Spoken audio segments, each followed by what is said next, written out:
नमस्कार, मैं हूं नवजोत रंधावा। आप देख रहे हैं गुड न्यूज टुडे। फरवरी में ही क्यों गर्मी का मार्च, आज इसी को लेकर चर्चा करेंगे, क्योंकि अचानक से हम देख रहे हैं कि मौसम बदल रहा है। देश के कई राज्य ऐसे जहां पर सर्दी पूरी तरह से गायब हो गई है। अमूमन कुछ साल पहले तक ये माना जाता था कि होली तक कम से कम सर्दी रहती है, लेकिन इस बार उससे पहले गर्मी ने दस्तक दे दी है। फरवरी का महीना चल रहा है। अंदाजा लगाइए कि आज 23 फरवरी है, लेकिन बावजूद इसके किस तरीके से मौसम गर्म है, आप अंदाजा लगा सकते हैं। राजधानी में तापमान 25 के पार हो चुका है। मौसम ने अचानक से क्यों बदले हैं तेवर, और क्या माने कि सर्दी की विदाई हो गई है? फरवरी में क्यों छूटा मौसम का पसीना? कहां गुम हो गए गुलाबी सर्दी? क्या है गर्मी का समंदर कनेक्शन? फरवरी में ही क्यों गर्मी का मार्च? इसी मुद्दे को लेकर आज हम चर्चा करेंगे। देश के जाने माने मौसम वैज्ञानिक, हेल्थ एक्सपर्ट भी हमारे साथ मौजूद रहेंगे।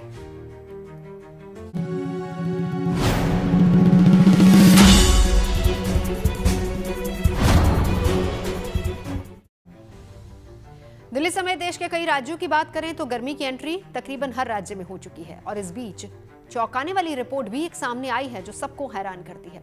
अब इस रिपोर्ट में क्या है, उसकी डिटेल्स आपको दे देते हैं। इस रिपोर्ट में कहा यह गया है कि इस साल भी गर्मी रिकॉर्ड तोड़ सकती है। प्रशांत महासागर में मौसम का बदलाव संभव है, और रिपोर्ट यह भी कहती है कि समंदर का पानी सामान्य से ज्यादा गर्म रहने की संभावना है। यह अनुमान मार्च से मई के बीच का लगाया गया है, यानी कि अगले महीने से ही ऐसा हो सकता है। WMO यानी कि वर्ल्ड मेट्रोलॉजिकल ऑर्गेनाइजेशन ने यह अनुमान जताया है। ये वर्ल्ड मेट्रोलॉजिकल ऑर्गेनाइजेशन संस्था UN यानी कि यूनाइटेड नेशन की ही है, और इसकी रिपोर्ट में यह बताया गया है कि नवंबर 2025 से जनवरी 2026 तक समुद्री सतह का तापमान औसत से काफी ऊपर रहा है। इंडोनेशिया के आसपास समुद्र का पानी सामान्य से ज्यादा गर्म दर्ज किया गया है। आगे भी पश्चिमी प्रशांत महासागर में सामान्य से ज्यादा तापमान रहने का अनुमान है, और इसके साथ ही अटलांटिक महासागर में भी गर्म स्थिति बने रहने का अनुमान है। और कहा तो यह भी जा रहा है कि भारतीय उपमहाद्वीप में भी सामान्य से अधिक बारिश की हल्की संभावना है, यानी कि गर्मी के संकेत इस रिपोर्ट में साफ तौर पर मिल रहे हैं। अगर हम वीक 2 की बात करते हैं तो जो हमारा मिनिमम टेम्परेचर है वो उसमें वृद्धि होने की संभावना है 2 से 3 degree Celsius most part of the country में, और मिनिमम टेम्परेचर जो है वो अबव नॉर्मल रहने की संभावना है 2 से 4 डिग्री सेल्सियस हमारे मोस्ट पार्ट ऑफ हमारे जो कंट्री है, except east India and east India, जहाँ पर हमारा जो टेम्परेचर है वो मिनिमम बिलो नॉर्मल रह सकता है 2 से 4 डिग्री सेल्सियस। अगर हम मैक्सिमम टेम्परेचर की बात करते हैं तो वीक 1 के दौरान जो हमारा मैक्सिमम टेम्परेचर है उसमें 3 से 4 डिग्री सेल्सियस की वृद्धि होने की संभावना है हमारे नॉर्थ वेस्ट ऑफ इंडिया में अगले 7 दिन के दौरान। अगले 7 दिन के दौरान नॉर्थ वेस्ट इंडिया में तापमान बढ़ सकता है। खास मेहमान हमारे साथ जुड़ चुके हैं, चर्चा इसी मुद्दे को लेकर करेंगे। डॉक्टर गुफरान कुछ ही देर में हमारे साथ जुड़ेंगे, लेकिन इसके अलावा और कौन कौन हमारे साथ है एक बार परिचय करा देती हूँ। परेश गोस्वामी जी वेदर एक्सपर्ट हमारे साथ मौजूद हैं। Doctor Mohsin Wali senior physician हमारे साथ जुड़ चुके हैं। साथ ही साथ सुभाष शर्मा जी एनवायरमेंटलिस्ट हैं, वो भी हमारे साथ जुड़ चुके हैं। चर्चा की शुरुआत करेंगे। सबसे पहले सवाल यही कि क्या माना जाए परेश जी कि सर्दी जा चुकी है और गर्मी आ गई है? बिल्कुल, वैसे देखा जाए तो पिछले एक दशक से हम देख रहे हैं कि फरवरी में ही गर्मी बढ़ना चालू हो जाती है। इस साल भी ऐसा ही हुआ है। इसकी वजह का एक मेन वजह है वो है WD यानी कि वेस्टर्न डिस्टर्बेंस, जो ग्लोबल वार्मिंग और समुद्री सतह का जो तापमान बढ़ रहा है उनकी वजह से जो वेस्टर्न डिस्टर्बेंस जो पसार हो रहे हैं वो वेस्टर्न डिस्टर्बेंस देखा जाए तो 2025 में दिसंबर में जितने WD बनना चाहिए उतने नहीं बने। जनवरी में सामान्य के आसपास वेस्टर्न डिस्टर्बेंस पसार हुए हैं, और फरवरी में 1-2 वेस्टर्न डिस्टर्बेंस को बात कर दे तो कोई ऐसा बड़ा वेस्टर्न डिस्टर्बेंस नहीं पसार हुआ उत्तर भारत के पहाड़ों के ऊपर से कि जहां पर बर्फबारी दे सके। इसीलिए जो बर्फबारी है वो भी इस साल फरवरी में बहुत कम हो चुकी है, और वेस्टर्न डिस्टर्बेंस की जो संख्या है उनमें भी गिरावट आई है। उनकी वजह से जो तापमान है वो नॉर्मल से 2 से 4 डिग्री अभी ऊपर चल रहा है। जैसे फरवरी पूरा महीना ऊपर चला है और मार्च में और भी ये तापमान ऊपर जाने की संभावनाएं है। वैसे लंबे समय के लिए देखा जाए तो जो पैसिफिक ओशन है उनका प्रभाव हमेशा से इंडियन ओशन पर भी पड़ता है। इस साल अल्नीनो क्रिएट होने की भी संभावना है। अल्नीनो तभी क्रिएट होगा जब भी प्रशांत महासागर का जो तापमान है वो सामान्य से अधिक हो जाता है, उन्हें हम अल्नीनो कहते हैं। और प्रशांत महासागर का जो तापमान है वो सामान्य से नीचे जाता है तो उसको हम लानिनो बोलते हैं। इस साल अल्नीनो सक्रिय होने की पूरी संभावना है। प्रशांत महासागर का जो तापमान है वो सामान्य से ऊपर जाने वाला है। उसी वजह से इस साल 2026 के अंदर मार्च, अप्रैल और मई का जो महीना है वो 3 महीना है वो गर्मी में भारत के अंदर एक नया रिकॉर्ड बना सकते ठीक हैं। है। गर्मी बहुत इस साल आने वाली है। ठीक है, मार्च से यानी कि एहसास हमें जून वाला हो जाएगा। हालांकि फरवरी की में हम लोग इस वक्त हैं और चर्चा जब हम कर रहे हैं तो वो मार्च वाली फीलिंग हमें फरवरी में आ ही गई है। सुभाष शर्मा जी, बड़ा कारण इसके पीछे आप क्या देखते हैं? देखिए, सर्दियां बहुत छोटी रह गई हैं। नवंबर एंड तक भी गर्मी ही थी, दिसंबर में हल्की फुल्की सर्दी आई और इस बार लोगों ने सर्दी का वैसा एहसास नहीं किया जो कि नॉर्मल होता है। कोहरे वाली सुबह मुश्किल से 2-3 दिन शायद ऐसे रहे होंगे। सर्द सुबह, सर्द शाम, सर्द रातें बहुत ही कम हो गई हैं। और देखिए, आज फरवरी का महीना है, बावजूद इसके एहसास ऐसा हो रहा है कि जैसे गर्मी आ गई है। ये बिल्कुल सही बात है। वास्तव में भारत में नवंबर और मार्च को गुलाबी सर्दी कहा जाता था, लेकिन दुर्भाग्य से नवंबर में भी गर्मी रहती है और मार्च की कौन कहे फरवरी में गर्मी शुरू हो गई। अब इसके जो कारण मौसम वैज्ञानिक लोग बता रहे हो तो सही है। एक तो हमारे यहाँ बारिश कम हो रही है, बादल नहीं छाए हैं, बादल जो हैं वो छा रहे हैं, जिसकी वजह से सूरज किरणें जो है सीधे आ रही हैं धरती पर, और जब सीधे आएंगी तो गर्मी ज्यादा बढ़ेगी ही। और दूसरा है कि जो ठंडी हवाएं आती थी उत्तर के पहाड़ी इलाकों से, जैसे कश्मीर, हिमाचल, उत्तराखंड वगैरह से, वो बहुत धीमी हो गई हैं। और तीसरे है कि जो वेस्टर्न डिस्टरबेंस यानी पश्चिमी विक्षोभ, उसमें भी कमी है, वो नहीं बन रहा है। और मुख्य बात तो ये है कि जो दिल्ली एनसीआर है, यही नहीं, अधिकांश शहरों में हमारी गर्मी प्रचंड हो गई है और सुबह भी अब महसूस नहीं होता कि ठंडी है। और हम लोग टहलने जाते थे थोड़ा सा तो महसूस होता था कि हाँ ठंड है, लेकिन अब ये बार हम लोग देख रहे हैं कि वो बहुत ज्यादा गर्मी होने लगी है। अब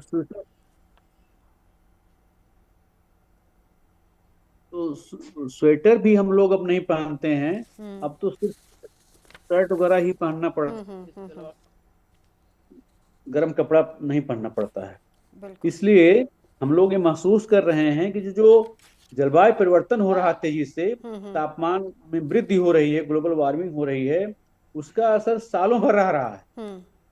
तो ये बहुत दुखद बात है।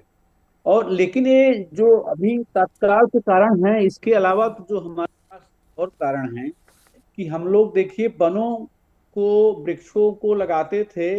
एक वृक्ष 10 पुत्र समान कहा जाता था और इसकी वजह से हमारे यहाँ बारिश ज्यादा होती थी। लेकिन अब तो वृक्षों को लगाने की परंपरा ही खत्म हो गई है। पिछले हम लोग अगर देखें 30-40 सालों से, तो वृक्षारोपण बहुत कम हुआ है। हमारे स्वतः जो लोग करते थे, जो सरकारी पैमाने पर कहीं कहीं हो रहा हो, उसमें भी क्षति अधिक हो रही है और जो स्थायी वृक्ष हैं वो कम होते हैं। दूसरी बात की जो विभिन्न परियोजनाओं को बनाने के लिए लाखों वृक्ष हर साल काटे जा रहे हैं और उसका रिप्लेसमेंट नहीं हो रहा है। एक वृक्ष कितनी छाया देता है, कितना जल देता है, जी, जिसकी चर्चा लगातार पिछले कई सालों से, हम कहें कि पिछले एक दशक से हम और आप कर रहे थे कि देखिए मौसम में जिस तरीके से ग्लोबल वार्मिंग हो रही है उसका असर कहीं ना कहीं आने वाले समय में पड़ेगा। यानी ये वो समय आ गया जब हम इसको महसूस कर रहे हैं। आपके पास लौटूंगी डॉक्टर वली, आपके पास आते हुए जरा एक बार तापमान पर नजर डाल लीजिए। आज की तारीख 23 फरवरी और आज की तारीख में अगर मैं पूरे देश में अधिकतम तापमान की बात करूं, जो कोलकाता में 32 डिग्री और न्यूनतम तापमान और अगर कम से कम की बात करूं तो श्रीनगर में है आज अधिकतम तापमान 12 डिग्री। जम्मू देख लीजिए, श्रीनगर से सटा हुआ पूरा इलाका 24 डिग्री। दिल्ली का हाल 28 डिग्री सर अधिकतम तापमान। फरवरी में ही ये हाल हो रहा है तो सोचिए मार्च में कैसा होगा। अमूमन हम लोग सर्दी होली तक महसूस करते थे, होली के बाद कहा जाता था कि धीरे धीरे जो है वो सर्दी जाएगी और फिर उसके बाद गर्मी आएगी। जी देखिए, अभी जो आप बता रहे थे कि ये जो हमारे नॉर्म्स हैं ये चेंज हो रहे हैं। दिवाली पे हम लोग गर्म कपड़े निकालते थे और होली पे हम सोचते थे अब ठंडे पानी से होली का अगले दिन होली खेलेंगे और नहाएंगे। अभी कहीं तो ये हो रहा है कि सर्दी गायब हो गई है। तो रात में मुझे खुद ऐसा लगा कि कमरा गर्म हो रहा है। मुझे जो हल्का इतनी सुबह देखा जब 7 बजे तो वाइफ भी, उन्हें भी ऐसी महसूस हुआ।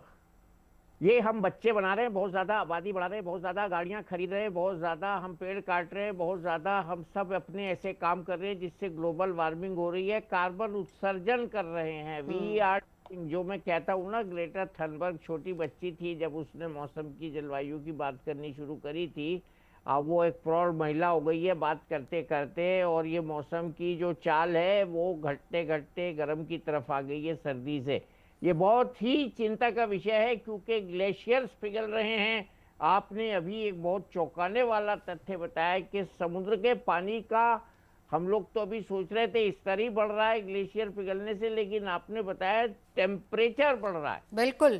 तो ये बहुत ही चिंता का विषय है और ये जो है बहुत खतरा है। इट इज सिग्नल, इशारा, एक बहुत बड़ी प्रलय की तरफ इशारा है कि ये जो आप दिखा रहे थे कि श्रीनगर में 12 डिग्री है और फिर उस पर ये भी है कि शाम को सर्दी। अब आपने ठंडाई पी ली तो मालूम हुआ कि शाम को निमोनिया भी होने का चांस है। दिन में आपने कपड़े उतार दिए, सर्दी के कपड़े खत्म, बट रात में वही कपड़ों में आपको ठंड भी लगेगी, इसलिए आपने डॉक्टर को बुलाया कि भैया क्या करें। दिन में तो हम पहन नहीं रहे गर्म कपड़े, आप बताओ आके कि रात में पहनो भैया गर्म कपड़े, नहीं तो निमोनिया हो जाएगा, ठंड लग जाएगी। बच्चों को बुखार हो रहा है। अभी मेरे गुरुजी थे, उनको कल आना था मेरे यहाँ एक फंक्शन में। अब वो उनकी मैसेज का बड़ा अपोलोजेटिकली फोन आया कि जी बुखार आ गया। ये बुखार वही वाला है जो ठंड लगने से आया। तो दोपहर में सर्दी नहीं है, हमने कपड़े गर्म, वो जो थी ना कविता हवा और सूरज में जो बहस हुई थी, ये वो वाला सीन होने जा रहा है कि कभी गर्मी कभी सर्दी। और ये बच्चों के लिए बहुत हार्मफुल है, बूढ़ों के लिए बहुत हार्मफुल है। इसमें मैं ट्रैफिक को दोष देता हूँ, गाड़ियों को दोष देता हूँ, आबादी को दोष देता हूँ, डिफॉरेस्टेशन को दोष देता हूँ। नेचर थोड़ी बदल रही है। हमने नेचर के लिए जो बेस था उसमें जहाँ से ऋतु परिवर्तन होता था वो सब खत्म कर दिया। तो ऋतु परिवर्तन कैसे होगा? हमने ग्लेशियरों को पिघलवा दिया हीट पैदा करके। पेंगुइन की कई स्पीशीज खत्म हो गई हैं, आपने प्रोग्राम किया था 2 साल पहले, तो और खत्म हो गई होंगी। पेंगुइन की स्पीशीज एक्सटिंक्ट हो रही हैं। तो ये सब इसलिए हो रहा है कि हमने पूरी धरती का टेम्परेचर बढ़ा दिया है, धरती माता के साथ हमने अपमान किया है, उसके पेड़ काटे हैं, उसमें जो है हमने आर्टिफिशियली ये जो कहते हैं ना सॉलिड वन बना को उसको बना दिया है, आर्टिफिशियल कंक्रीट, क्या कहते हैं, कंक्रीट के जंगल खड़े कर दिए, हरे जंगलों की जगह कंक्रीट के जंगल, कंक्रीट जंगल बना दिए। हो रहा है ये मौसम वैज्ञानिकों के बस की बात नहीं है, वो तो भाषण देते रहेंगे, पकड़ो लोगों को, हाँ उससे धरती को ठंडा कराओ। बिल्कुल। लौटती हूँ परेश जी, अब आपके पास आते हुए सर, एक रिपोर्ट जिसका जिक्र हम इस शो में भी कर रहे हैं, ये वही रिपोर्ट है इस वक्त मेरे हाथ में और साथ ही साथ हमारी टीवी स्क्रीन पर आप ये रिपोर्ट भी देख रहे हैं। ये रिपोर्ट यूएन की संस्था वर्ल्ड मेट्रोलॉजिकल ऑर्गेनाइजेशन की है, जिसने जो अनुमान जताया सर, उसका संकेत क्या है, ये कितना खतरनाक हो सकता है, ये हमें समझाएगा। नवंबर 2025 से जनवरी 2026 तक कहा यह गया है कि समुद्री सतह का तापमान औसत से काफी ज्यादा ऊपर रहा है। इंडोनेशिया के पास समंदर का पानी सामान्य से ज्यादा गर्म हुआ है और पश्चिमी प्रशांत महासागर में सामान्य से ज्यादा तापमान बने रहने की भी संभावना है। इसका समंदर कनेक्शन क्या है, इसको भी जरा डिटेल में हमें समझाइए। और ये रिपोर्ट कितनी चौंकाने वाली है? देखिए नवजोत जी, ये जो दरियाई जो समुद्री तापमान है वो हमारे मौसम के ऊपर बहुत गहरा असर डालता है। जैसे समझ लीजिए कि बार बार ये टेम्परेचर बढ़ रहा है। जैसे जो सर्दी का मौसम है उनका जो सीजन का जो टाइमिंग है एक बहुत कम हो चुका है। सर्दी जल्दी आती नहीं है और जल्दी चली जाती है। तो जो उसका जो टाइम पीरियड है वो समझ लीजिए 40 से 45 दिन का रह गया है। होना चाहिए था और 90 दिन का, वो घट चुका है। और समुद्री तापमान बढ़ने की वजह से अभी बिन मौसम बारिश कई बार ऐसा आप देख रहे होंगे कि बिन मौसम बारिश गिर जाती है, कहीं पे टेम्परेचर हाई हो जाता है। और उनसे भी ज्यादा दिक्कत तो ये है कि जो पिछले 10 सालों के अंदर जो एशियाई देशों है, सभी देशों के अंदर साइक्लोन की संख्या में बढ़ोतरी हुई है। हमारा जो इंडियन ओशन है या तो फिर अरबियन सी है या फिर ये बंगाल की खाड़ी है, फिर ये सिंगापुर वाला जो एक समुद्री है, फिर पैसिफिक महासागर जो है वहां पर भी साइक्लोन बनने की संभावनाएं बढ़ गई है। उनका कारण है कि जो समुद्री तापमान बढ़ता है, नॉर्मल समुद्री तापमान है 28 डिग्री से नीचे होना चाहिए। समझ लीजिए कि 28 डिग्री से तापमान बढ़ के ऊपर आता है और वहां पर कोई बारिश वाली कोई सिस्टम बनती है, लो प्रेशर बनता है, तो फिर उनको एक नई एनर्जी मिलती है और ज्यादा तापमान के वजह से वो सिस्टम मजबूत होके लो प्रेशर है वो डिप्रेशन बनता है, डीप डिप्रेशन बनता है। उनके बाद वो सीवियर साइक्लोन में कन्वर्ट होता है। जितना समुद्री तापमान ज्यादा होगा उतने भयानक साइक्लोन बनने की संभावनाएं रहती है। सर इसी के साथ साथ एक चीज और थोड़ा बताइए, क्योंकि इसी रिपोर्ट में एक और पॉइंट है जो मैं चाहूंगी कि आप उसको भी एक्सप्लेन कीजिए। वो जिक्र इसमें किया गया है जैसे जिसमें कहा गया कि पश्चिमी प्रशांत महासागर में सामान्य से ज्यादा तापमान रह सकता है, असर इसका अटलांटिक महासागर में भी बनेगा, और भारतीय अगर उपमहाद्वीप की बात करें तो सामान्य से ज्यादा बारिश की संभावना है। इसको कैसे लें आने वाले समय में? अगर अभी तापमान बढ़ रहा है, इसका क्या बारिश से लिंक है? देखिए नवजोत जी, उसमें ऐसा है कि जो प्रशांत महासागर का तापमान बढ़ता है तो उसे हम बोलते हैं अल नीनो। जो अल नीनो क्रिएट होता है, फिर ये प्रशांत महासागर के आसपास एक पेरू और चिली नाम का जो दो देश है, वहां से जो हवाएं चलती है, जो हमें मौसम की हवा बोलते हैं, मानसून की हवाएं बोलते हैं, वो हवाएं बंगाल की खाड़ी, श्रीलंका होके जो अफ्रीका के जो मडागास्कर टापू है वहां तक वो हवाएं जाती है। वहां से लौट के फिर दक्षिण पश्चिमी हवा बन के वो हमारे भारत की तरह आती है और वो मानसून की बारिश लेके आता है। जब इस प्रशांत महासागर का तापमान बढ़ जाता है तो अतिवृष्टि होना और बारिश की सीजन लंबी चलना, ऐसा एक मंजर देखने को हमेशा मिलता है। पिछले 10 साल के अंदर देखा जाए तो ये जो बार बार तापमान बढ़ता है उनके वजह से मध्य भारत का जो इलाका है, जैसे राजस्थान है, गुजरात है, महाराष्ट्र है, मध्य प्रदेश है, वगैरह जो राज्य है, सभी राज्यों में सामान्य से ज्यादा बारिश हुई है। उनकी वजह यह है कि जो प्रशांत महासागर का तापमान बढ़ता है उनके वजह से अटलांटिका का जो तापमान है वो भी बढ़ता है। उनकी जगह पे जो हिंद महासागर है, इंडियन ओशन है, उनका तापमान ठंडा हो जाता है और बंगाल की खाड़ी और अरब सागर का तापमान बढ़ जाता है। ये तापमान की वजह से बार बार बारिश की जो सिस्टम है वो बननी चालू हो जाती है। उनके वजह से ज्यादा साइक्लोन भी बनते हैं और सामान्य से अधिक बारिश भी होती है। इसीलिए जो अभी 2026 में भी प्रशांत महासागर का तापमान जो बढ़ने वाला है, उनके वजह से भारत पर मौसम पर ये हाल होने वाला है। ठीक है, चलिए हमारे साथ डॉक्टर गुफरान जी जुड़ गए हैं। आज थोड़ा सा लेट जुड़े हैं डॉक्टर गुफरान। चर्चा हम इसी को लेकर कर रहे हैं कि क्या सर्दी गायब हो गई है? क्या हम ये माने कि भाई अब पूरे गर्म कपड़े पैक कर दिए जाएं और होली से पहले जो कि गुलाबी सर्दी का एहसास हम लोग किया करते थे वो कम से कम अब नहीं हो रहा है? एक तो ये सवाल है इसके पीछे का कारण, और दूसरा जो WMO की रिपोर्ट है, वर्ल्ड मेट्रोलॉजिकल ऑर्गेनाइजेशन की, उसको लेकर हम चर्चा कर रहे थे। जो वेदर एक्सपर्ट है हमें समझा भी रहे थे कि किस तरीके से समुद्री तापमान बढ़ेगा और उसका असर अगर हम इंडियन ओशन की साइड पर देखें तो वहां पर सबसे ज्यादा बारिश, साइक्लोन हो सकते हैं।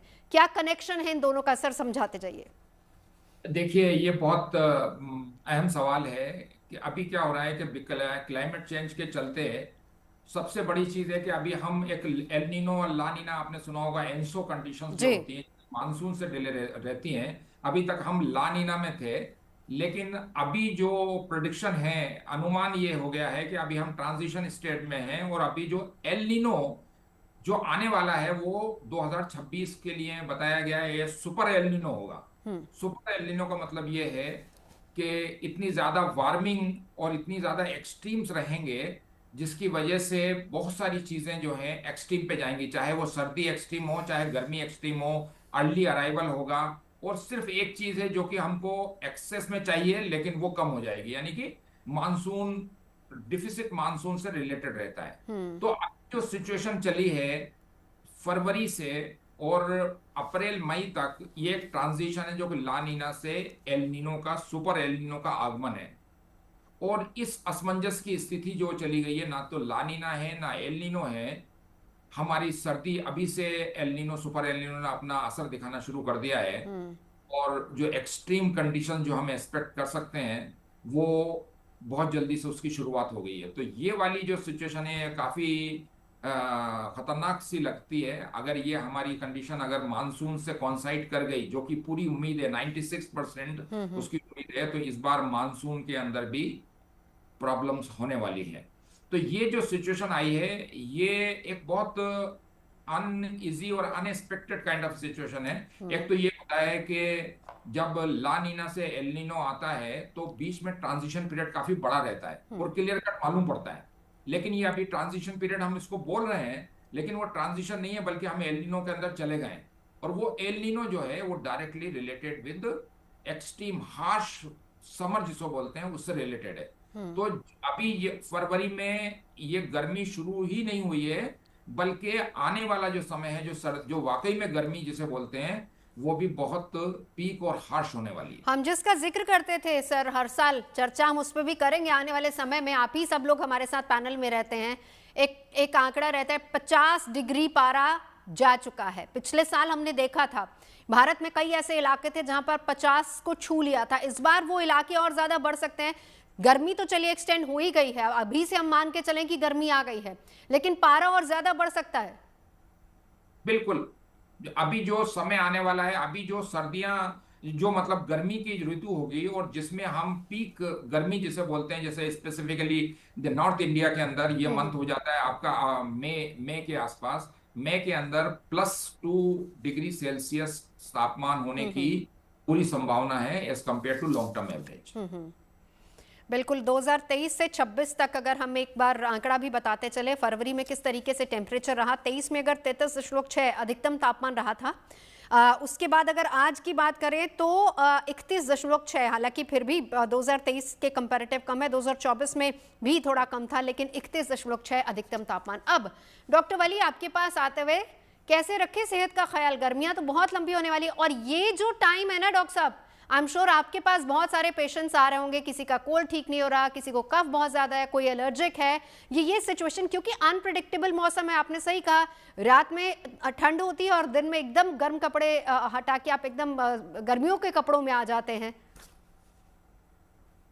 हाँ नवजोत, हमको डिसिप्लिन होना पड़ेगा। तो शॉर्ट टर्म मेजर है कि इस गर्मी आ रही है, सर्दी जा रही है, उसमें क्या करें, वो तो बड़ी सब कॉमनली जानते हैं कि भाई सडन एक्सपोजर से बचा जाए और सब ठंडी चीज़ें। अभी कल ही मैं एक फंक्शन में था, वहाँ ठंडाई भी थी, तो जब ठंडाई शाम को पी तो उसका अलग इफेक्ट फील हुआ, और रात को वही ठंडाई बाद में पी तो उसका असर फर्क हुआ। तो ये अभी हमारे शरीर की अडेप्टेबिलिटी जो है उसको हमें ठीक करना है। उसको ठीक करने के लिए हमें असंतुलन नहीं करना है। जैसे कपड़े उतार के नहीं फेंकने हैं, आपको कपड़ों को संयम से पहन के रखना है। बच्चों को खास तौर से, बच्चे जो हैं वो नहीं मानते, उनको गर्मी लगती है तो एकदम उतार देते, फिर माँ की ड्यूटी है शाम को पहनाए या धूप में बैठाए तब उतारे। और कमरे में मेरे तो सर पे अभी पंखा चल रहा है साहब, और ये हम खुद ही प्रोड्यूस कर रहे हैं। देखिए नवजोत, ये हर साल हम बात करते रहेंगे, गर्म से गर्म तर पे जाते रहेंगे। अब ये तो खैर फिलोसफिकल बातें हैं कि जहाँ गर्मी को हम कभी कभी ये भी कहते हैं ना, कयामत की गर्मी हो रही है, वो कयामत ही है ये जो आ रही है। ये हमारे कर्मों का फल भी है, जो हमने पेड़ काटे हैं, जो हमने रात को जागना शुरू कर दिया है। अच्छा ये सोचिए कि अगर 140 करोड़ आबादी रात को जल्दी सो जाए और रात की बिजली का खर्चा बता दे तो कार्बन एमिशन कितना कम होगा। आप बिल्कुल न्याय संगत बात कर रहे हो सर। इसमें ना मुझे इसमें सही बताऊं तो मेरे को कोविड टाइम याद आ रहा है। अगर आपको याद सही हो गया था। मौसम कितना अच्छा हो गया था, आसपास की आबो हवा, दिल्ली का AQI कितना सुधर गया था। तो गाड़ी जो है सड़कों पे, अभी मैंने बोला ना, खूब गाड़ी ये लाओ, खूब बच्चे पैदा करो, गर्मी अपने आप हो जाएगी। मौसम विज्ञान का जरूरत ही नहीं है। बेचारे ये सब हम परेशान क्यों हो रहे हैं? हम हरकतें जो ऐसी कर रहे हैं, हमारे बच्चे रात्रिचर्या को दिनचर्या बना दी। रात को 5 बजे हमारे साहबजादे आते हैं, कहते पापा नींद नहीं आ रही। बताइए कोई बात है? ये बच्चों को नींद कहाँ चली गई, नींद नहीं आ रही, अब सो रहे पड़े हुए, तो ये हर घर की कहानी है। मुझे कोई शर्म नहीं आ रही कहने में, हर घर की कहानी है कि ये। लेकिन सवाल ये है कि इसका हल क्या है। सुभाष शर्मा जी एनवायरमेंटलिस्ट भी हमारे साथ मौजूद हैं। सुभाष जी, एक छोटे से ब्रेक के लिए यहाँ पर हमें रुकना है। सबसे बहुत इंपॉर्टेंट बात है कि फरवरी में सर्दी का गायब हो जाना और होली से पहले ही सर्दी का पूरी तरह से गायब हो जाना, और उसमें भी प्रेडिक्शन ऐसी है कि गर्मी इस बार लंबी रह सकती है, पारा और ज्यादा चढ़ सकता है, बारिश कम होगी।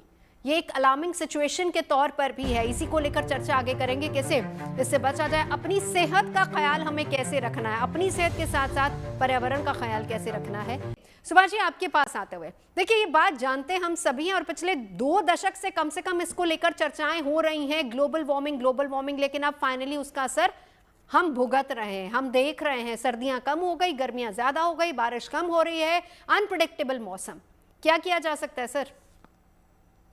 सुभाष जी, पूरी दुनिया में 2025 1901 से सबसे 8वां गर्म साल था, और 2016 से 2025 का जो दशक था, डिकेड था, ये सबसे गर्म था। बिल्कुल। इसका मतलब हमारे जलवायु परिवर्तन का पैटर्न है वो तेजी से नकारात्मक हो रहा है। गर्मी बढ़ रही है, सर्दी घट रही है, बरसात कम हो रही है।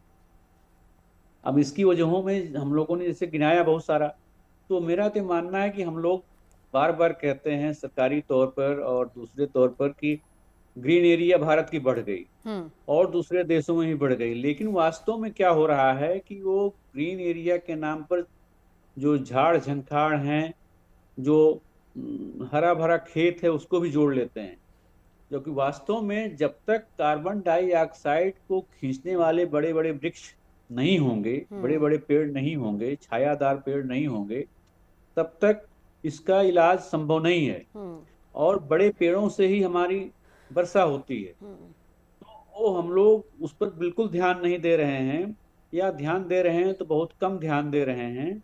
और बड़े बड़े जो हाईवेज बन रहे हैं, उसके लिए हम लोग हजारों लाखों वृक्षों को हर साल काट रहे हैं। दूसरी बात की जो बड़ी बड़ी गाड़ियां, SUVs का जमाना है आजकल, और उसमें अधिक से अधिक डीजल पेट्रोल लग रहा है, और वो इमिशन उत्सर्जन काफी अधिक होता है। हम लोगों को पूल में गाड़ियों का इस्तेमाल करना पड़ेगा। जो अच्छा सर, इससे पहले कि आगे बढ़े, आपने बड़ी बड़ी गाड़ियों की बात की, अभी जो सरकार नई योजनाएं लेकर आई जिसमें ये कहा जा रहा है कि हम इलेक्ट्रिक कारों पर स्विच हो सकते हैं, क्या इसका असर पॉजिटिव नजर आएगा आने वाले समय में? सुभाष जी, बिल्कुल आएगा, लेकिन अभी की समस्या ये है कि यानी एक कदम उठाया जा चुका है, इसमें हम कह दें कि सरकार ने अपनी तरफ से कम एक कदम उठा लिया है। बहुत अच्छा है, लेकिन चार्जिंग स्टेशन सब जगह उपलब्ध ना होने से समस्या हो रही है। नहीं, उस पर लगातार काम किया ही जा रहा है, लेकिन कम से कम एक सराहनीय कदम हम कह सकते हैं। हाँ, बिल्कुल सराहनीय है। और CNG बसेस जैसे दिल्ली में लाई गई, वो भी सराहनीय कदम रहा है। लेकिन अब इसको बड़े पैमाने पर करना है, और जो पब्लिक बसों में, पब्लिक ट्रांसपोर्ट में हम अधिक से अधिक यात्रा करें और प्राइवेट गाड़ियों का इस्तेमाल कम से कम करें। और इसके अलावा हम लोगों का भी प्रयास होना चाहिए कि जो कंस्ट्रक्शन मटेरियल है गाड़ियों में खुले रूप से जाता है, और जहाँ कार्यस्थल है वहां भी खुला ही रखा रहता है, बालू है, गिट्टी है वगैरह, चूना है, बदरपुर है, तो इससे उड़ करके हवा में पूरा फैलता है और वो प्रदूषण होता है। ये जो अभी हमारे यहाँ गर्मी बढ़ रही है, इसका एक कारण ये भी है कि जो प्रदूषण के तत्व हैं वो धूल के कण, बिल्कुल, इस और भी ध्यान देने की जरूरत है। मैं लौटूंगी सुभाष जी, एक बार परेश जी को इंक्लूड कर लेते हैं। परेश जी, एक सवाल और आपसे। अब हम मान के चल रहे हैं, अब ये क्लियर, क्योंकि पिछले सेगमेंट में क्लियर हो गया, आप सभी लोग मान रहे हैं कि गर्मी आ गई है। इस बार आपने ये भी कहा कि पारा ज्यादा जा सकता है, अनप्रिडिक्टेबल मौसम रह सकता है। बारिश की संभावना कितनी है, कब कब हो सकती है? हालांकि आप लोग बता रहे हैं कि मई तक कम से कम गर्मी एकदम पीक पर रहेगी। बिल्कुल नवजोत जी, देखा जाए तो अभी मध्य भारत के कई इलाके हैं, वहां पे छुटपुट बारिश देखने को मिल रही है। वो 22 फरवरी से चालू हो चुकी है और 28 फरवरी तक गुजरात, राजस्थान, महाराष्ट्र और गोवा के आसपास कई जगह पे छुटपुट बारिश होने की संभावना है। जो उत्तर भारत के मैदानी इलाके, वहां पे भी 1-2 दिन के लिए बारिश हो सकती है। पहाड़ों पे तो अभी जो स्नोफॉल होता है, अभी सामान्य स्नोफॉल है, कुछ कुछ जगह पे होने की संभावनाएं है। लेकिन अभी जो तापमान बढ़ रहा है, तो जो अगला हफ्ता है, यानी कि मार्च महीना का, जो अभी तो फरवरी का लास्ट सप्ताह चल रहा है, तो मार्च महीने का जो पहला सप्ताह होगा, उनमें भी सामान्य से 4 डिग्री तापमान है वो ज्यादा रहने की संभावना है। सामान्य से उनकी 4 वजह से डिग्री बिल्कुल बिल्कुल यानी सामान्य से होली के दिन 4 एसी डिग्री चल जाएगा? बिल्कुल। जैसे नवजोत जी, देखा जाए तो हर साल जो मार्च महीने के पहले सप्ताह में जितना तापमान रहता है, उनसे 4 डिग्री तापमान ज्यादा एवरेज भारत के अलग अलग इलाकों में रहने की संभावना है। जितना तापमान बढ़ेगा, उतना बिन मौसम बारिश भी ठीक है, होने की संभावनाएं दिख रही है। ठीक है, मैं लौटती हूँ। एक डॉक्टर गुफरान आपके पास आऊंगी, उससे पहले डॉक्टर वली, इस प्रेडिक्शन पर अपनी सेहत का ख्याल कैसे रखना है, एक टिप दे दीजिए। क्योंकि देखिए, अगर होली पर इस तरीके का मौसम रहेगा तो आप अंदाजा लगाइए कि एक तो पानी से लोग नॉर्मली होली खेलते हैं, ऊपर से एसी की जरूरत पड़ जाएगी। थोड़े से टिप्स देते जाइए सर सेहत के मामले में। हाँ, मैं यही कह रहा हूँ लोगों से, अभी भी यही कह रहा हूँ। अभी तो हमारी पिछली वाली खांसी जुकाम बुखार ठीक नहीं हुआ है, लोग खांस रहे हैं, पॉल्यूशन भी जा रहा है। ऐसे में अपने डाइट का, स्लीप का मैं बहुत जोर दे रहा हूँ इस प्रोग्राम में, स्लीप पे। अगर हम लोग अपने सोने उठने का टाइम ठीक कर लें तो 2/3 हमारी मेडिकल प्रॉब्लम ठीक हो जाए। ये सब गड़बड़ हो रहा है, रातों का जागना, रातों को रोड्स पे एक्सीडेंट होते हैं, फिर तमाम सारी ये चीज़ें एक दूसरे से इंटरलिंक्ड हैं। कि हमारी जो आदतें जो चेंज हो रही हैं, वो स्वभाव चेंज कर रही हैं प्रकृति का। तो ये आदतों को ठीक करना पड़ेगा, अपने पुराने तरीकों को अख्तियार करना पड़ेगा। हाँ, ये एआई वीआई अपनी जगह चलता रहेगा, ये अपना पूरा चल रहा है, लेकिन हमें अपने संयम को, अपनी प्राचीन सभ्यता को नहीं छोड़ना है। एआई को अपनाओ, प्राचीन सभ्यता और प्राचीन मैनरिज्म को और सब अपनी ट्रेडिशंस को न छोड़ते हुए अपनाओ। ये मैं कह रहा हूँ, ये बहुत अच्छी बात कह रहा हूँ। मेरे जनरेशन के लोग नहीं मिलेंगे 10 साल बाद आपको ये कहने वाले, जो ये कहेंगे कि एआई को भी साथ लो, परंपरा को भी साथ लो। वो एक एक ग्रुप मिलेगा, या तो एआई वाला मिलेगा या परंपरा वाले, तो खैर कितने रह जाएंगे पता ही नहीं। तो हमें एक सामंजस्य को, बैलेंस को अपनाना है कि हमारा गाड़ी से अगर काम हो रहा है 4 दफा जाने की बजाय 1 दफा जाने में, तो 1 ही दफा जाओ। बेटे को कहो भैया छोटे भाई के साथ चला जाए गाड़ी में, उसको ड्रॉप कर दे, वापसी में आ जाए।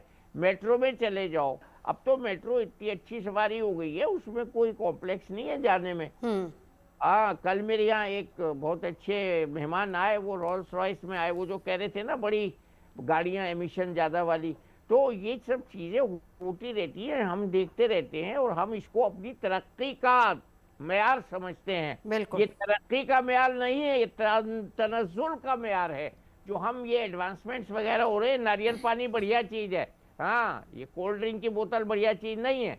यही तो है जो मैं बात करता हूँ, मैं इसकी बात कर रहा हूँ जो लड़की पी रही है, वो जो फ्रिज में रखी है कोल्ड ड्रिंक की बोतल, वो सर बहुत सारे डॉक्टर्स आजकल नारियल पानी अवॉइड करने को कह रहे हैं, क्योंकि नारियल पानी बहुत महंगा हो गया, आम लोगों की पहुंच से बाहर चला गया है। पोटेशियम जिनको नहीं चाहिए उनको। ठीक है, चलिए डॉक्टर गुफरान, अब आपके पास आती हूँ। सुभाष जी ने एक बड़ी अच्छी बात की कि हम अब इसके बाद क्या उपाय करने चाहिए, क्योंकि देखिए सर, इस वक्त आज की तारीख में जो हम चर्चा कर रहे हैं वो पिछले 2 दशक से लगातार बातें हो रही थी, लेकिन आज फाइनली हमने वो दिन देख लिया है जब जिसको हम सीधे तौर पर कहें कि फरवरी में गर्मी आ जाना, होली से पहले गर्मी आ जाना, क्लाइमेट चेंज जिसको कह रहे हैं, अनप्रेडिक्टेबल मौसम जिसको कह रहे हैं, ग्लोबल वार्मिंग, उसका असर अब दिखना शुरू हो चुका है। क्या आज हमें स्टेप उठाने चाहिए, चाहे वो गवर्नमेंट की तरफ से हो या इंडिविजुअल हमारे और आपकी तरफ से हो? देखिए, ये इंडिया का सबसे बड़ी चीज़ें जो अभी आ रही हैं, इंडिया बहुत क्रॉस कॉर्नर पे खड़ा हुआ है। एक तरफ हमारी डेवलपिंग कंट्री में हमको बहुत ज्यादा डेवलपमेंट करना है और दूसरी तरफ हमको पर्यावरण का ख्याल भी रखना है। उसके कारण में हमारी ये आले से ऑलरेडी प्रेडिक्शन था कि आने वाले समय के अंदर हमारी जो कूलिंग डिमांड है उसके अंदर एक्सपोनेंशियल वृद्धि होगी, जबकि वेस्टर्न कंट्रीज ने तो सैचुरेशन आ गया उनका। अब एक तरफ तो यह है कि आपकी उसकी वजह से आपका कूलिंग डिमांड बढ़ेगी तो आपका कोयला ज़्यादा जलेगा, इमिशन ज़्यादा होगा और ग्लोबल वार्मिंग ज़्यादा होगा। आप एक तरफ से ग्लोबल वार्मिंग कर रहे हैं, दूसरी तरफ से आप जो हैं एसी यूज़ कर रहे हैं, तो उतना ही तरह से एक तरफ से आप आग में तेल डाल रहे हैं, एक तरफ से आप ठंडाई ले रहे हैं। कारण उसका यही है कि हमको बहुत जल्दी टेक्नोलॉजिकल एडवांसमेंट करना पड़ेगा। हमारे जितने भी coal based thermal power plants हैं उनको आप या तो हाइड्रोजन या फिर न्यूक्लियर जो है न्यूक्लियर बेस्ड पावर प्लांट में बहुत तेज़ी के साथ में कन्वर्ट करना पड़ेगा। पुराने जितने भी प्लांट हैं उनको रिटायर करना पड़ेगा जो कि बहुत ज़्यादा एमिशंस करते हैं, दैट इज़ वन। दूसरी चीज़ जो बताई गई है कि ईवी के अंदर गवर्नमेंट ने पॉलिसी को अडॉप्ट किया है, लेकिन दो चीज़ें बहुत अहम है इसके अंदर बताने की कि ईवी के अंदर अभी भी जो सबसे ज्यादा एडवांसमेंट आया वो कारों में आया है। हमारे यहाँ पर कार बहुत बड़ी समस्या नहीं है, वो हम अभी भी एक कमोडिटी है जिसमें कि इमिशंस की मात्रा बहुत कम निकलती है relatively, I am talking about. लेकिन जो हैवी ड्यूटी कमर्शियल व्हीकल है, लाइट ड्यूटी कमर्शियल व्हीकल है, उनकी overall percentage 2.8% of the total vehicle है, लेकिन उनका जो इमिशंस होता है वो 25% होता है। लेकिन हम अभी भी जो है हैवी ड्यूटी कमर्शियल व्हीकल उनके ईवी ट्रांजिशन की उतनी ज्यादा बात नहीं कर रहे हैं जितनी के ज्यादा हम कारों के कर रहे हैं। कारों के अंदर बिजनेस है, कारों के अंदर सबसे ज्यादा कमाई है, तो हमको ये प्रायोरिटाइज करना पड़ेगा कि सबसे ज्यादा जो हमारा दुश्मन है उसको सबसे पहले हमको पकड़ना है, ईवी ट्रांजिशन उस पॉलिसी में लाना है। तो EV transition based on the priority number 1। Number 2, हमारे जो कोल बेस्ड पावर प्लांट्स हैं उनको हमको non coal based power plants like nuclear या हाइड्रोजन पावर प्लांट्स में, ताकि हमारी उस हिसाब से हो। और एट द सेम टाइम हमारी जो क्लोरोफ्लोरोकार्बन जो ग्रीन हाउस गैसेज हैं उनको भी हमको हमारे कॉप के हिसाब से, आईपीसीसी के हिसाब से हमको कम करना पड़ेगा। तो ये नहीं है कि हम उल जलूल तौर से कोई भी कूलिंग एजेंट यूज करें। तो हमारे पास में बहुत बड़ा एक इंटरनेशनल प्रेशर भी है कि एनवायरनमेंट को किस तरकीब से ध्यान रखे जाए और at the same time local किस तरकीब से। तो इन दोनों के अंदर act locally and benefit globally. बिल्कुल, और इसको कई बार हमारे प्रधानमंत्री अंतर्राष्ट्रीय मंच पर उठा भी चुके हैं, कैसे प्रायोरिटी है भारत की, और उसका जिक्र हुआ है। सुभाष जी, और क्या क्या कदम उठाए जा सकते हैं? एक महत्वपूर्ण है कि हम लोग जो जलाशय है, तालाब है, इन लोगों का जीर्णोद्धार करें। जलाशयों में पानी अधिक रहने से एक तो रिचार्ज होता है जो वाटर टेबल है उसका, और दूसरा हमारा मल्टीपल यूज भी होता है और आसपास वो ठंडा रखता है। क्योंकि जहाँ भी तालाब होते हैं आप जाइए देखिए तो और जगह की अपेक्षा वहाँ पर 3-4 डिग्री कम रहता है। तो इसलिए अधिक से अधिक तालाब बनाए जाएं, और जो हैं और सूख गए हैं या मृत प्राय हैं उनको हम लोग फिर से जीवित करें, पुनर्जीवित करें। और रिन्यूएबल एनर्जी के स्रोत जैसे हैं, हाइड्रो इलेक्ट्रिसिटी है, विंड पावर है, सोलर एनर्जी है, इस पर दें। सोलर एनर्जी का भारत में सूर्य ऊर्जा के नाम पर काफी प्रचार भी हो रहा है, सब्सिडी भी दी जा रही है, ये अच्छी बात है। इसका अधिक से अधिक उपयोग होगा तो निश्चित रूप से कोयले पर निर्भरता हमारी कम होगी और उसकी वजह से हमारा कार्बन इमिशन कम होगा। परेश जी, आपके पास आते हुए एक चीज और बताइए सर, आने वाले समय में अब जैसे आप कह रहे हैं कि बारिश के पैटर्न में काफी चेंज आएगा, पहाड़ों का और मैदानी इलाकों का दोनों के टेम्परेचर में कितना फर्क रह सकता है? और अगर हम स्पेसिफिकली इंडिया की बात करें तो किस एरिया में ज्यादा गर्मी हो सकती है? वैसे तो ज्यादा गर्मी हमारे जो दिल्ली से लेके जो महाराष्ट्र तक के इलाके हैं वहां पर ज्यादा गर्मी रहती है। उनमें यानी भी गुजरात, सबसे ज्यादा राजस्थान, मध्य गर्मी प्रदेश, राजस्थान महाराष्ट्र के इलाकों में, राजस्थान के जो इलाके हैं, दिल्ली के इलाके, उत्तर प्रदेश के कई इलाके, इन सभी में ज्यादा रहती है। वैसे ही पैटर्न से चलेगा, लेकिन एवरेज जिस इलाके में जितनी गर्मी रहती है उनसे ज्यादा गर्मी इस साल रहने की संभावना ये है। और ये बार बार जो गर्मी बढ़ेगी उनकी वजह से लोकल सिस्टम डेवलप हो जाएंगे, उनकी वजह से बार बार बिन मौसम बारिश भी बनेगी या तो फिर बादल बनना चालू होगा। इन सभी एक वजह से हमारा जो हवामान है वो पूरा समर के सीजन में अस्थिर रहने वाला है।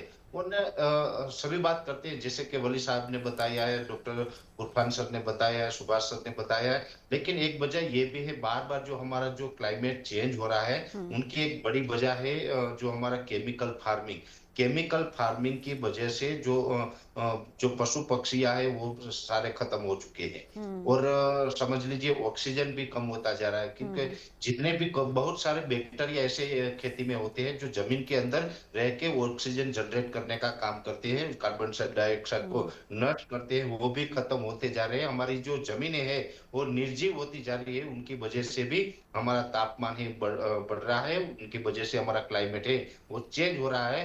वृक्षों के साथ साथ हमें फार्मिंग पर भी ध्यान देना जरूरी है। हमारे जो अभी केमिकल फार्मिंग हो रहा है उनकी वजह से हमारी जमीन खराब होती है, हमारा पर्यावरण खराब होता है, उनके साथ साथ हमारा स्वास्थ्य भी खराब होता है। आज भारत के अंदर जो कैंसर के मरीज बढ़े हैं उनकी वजह भी एक केमिकल फार्मिंग है। केमिकल फर्टिलाइजर और केमिकल पेस्टिसाइड की वजह से हमारा क्लाइमेट भी बदल रहा है, हमारा जो तापमान है वो भी बढ़ रहा है और हमारा जो मौसम है वो पूरी सीजन के ऊपर उनका असर पड़ रहा है। जी बिल्कुल, बहुत इंपॉर्टेंट पॉइंट आपने केमिकल फार्मिंग, और इसीलिए जोर बार बार दिया जाता है कि आप ऑर्गेनिक फार्मिंग की तरफ जाइए। डॉक्टर वली देखिए वही बात है, भारत ऐसा देश था जहां पर एक्चुअली ऑर्गेनिक फार्मिंग होती थी, मोटा अनाज हम लोग खाते थे, हम अपनी रूट्स से पीछे हटे और देखिए वापस आज की तारीख में आप लोग भी कह रहे हैं कि रूट्स की तरफ जाना जरूरी है, न सिर्फ अपनी सेहत के लिए बल्कि पर्यावरण की सेहत के लिए भी। क्या करें, इसके बगैर कोई चारा ही नहीं है। तो जी ये जो हमको एडवांसमेंट के नाम पे खेला गया है मॉडर्नाइजेशन की तरफ, तो ये मैं कोई इसके खिलाफ नहीं हूँ। मैं जब बात करता हूँ तो ऐसा लगता है कि मैं शायद इन चीज़ों के खिलाफ हूँ, मैं खिलाफ नहीं हूँ। मैंने एक एग्जाम्पल दिया जो गुफरान भाई को बहुत अच्छा लगा, मैंने उनका एक्सप्रेशन देखा कि अगर हमारे बच्चे जल्दी सो जाएं तो हम कितना कार्बन एमिशन बचा सकते हैं रेगुलर बेसिस, और वो आपने उसका एग्जाम्पल दिया कोविड। तो ये सब चीजें जो हैं, और मैंने तो रोटी खानी बंद कर दिया पिछले 3 महीने से। मुझे तो लग रहा है इस गेहूं में ही जहर जा रहा है, और कई अच्छे डाइटिशियन भी इसकी सलाह दे रहे हैं, हमने एक प्रोग्राम में भी बोला था ये। अब खैर ये इससे रेलेवेंट नहीं है। Chemical farming is a poison, poison जा रहा है शरीर में, इसी के लिए हम लोग वो दूसरी तरह की खेती को हम प्रमोट कर रहे हैं, ऑर्गेनिक फार्मिंग। ऑर्गेनिक फार्मिंग से भी ये एक और ऑर्गेनिक फार्मिंग उसने बनाया है जिसमें कम पानी लगता है, तो ये बहुत अच्छी चीज है। तो बिल्कुल। ये और इसके अलावा कोई चारा नहीं है। हम अपना कागा चला हंस की चाल अपनी भी भूल गया, इस वाले मुहावरे पे अमल करना है। ठीक है, यानी वापस अपने रूट्स की तरफ आना है। डॉक्टर साहब, यस, वक्त की कमी है, आप तमाम खास मेहमानों का साथ जुड़ने के लिए बहुत बहुत धन्यवाद। सबसे ज्यादा जरूरी है अपनी तरफ से पहल करना, अपनी तरफ से कोशिश ये करना कि हम कैसे अपनी प्रकृति को स्वस्थ रख सकते हैं, और अगर प्रकृति को स्वस्थ रखेंगे तो हमारी अपनी सेहत उस हिसाब से ही स्वस्थ हो जाएगी। मौसम कैसा रहेगा आने वाले समय में, जिसको लेकर चर्चा हम अपने खास मेहमानों के साथ कर रहे थे।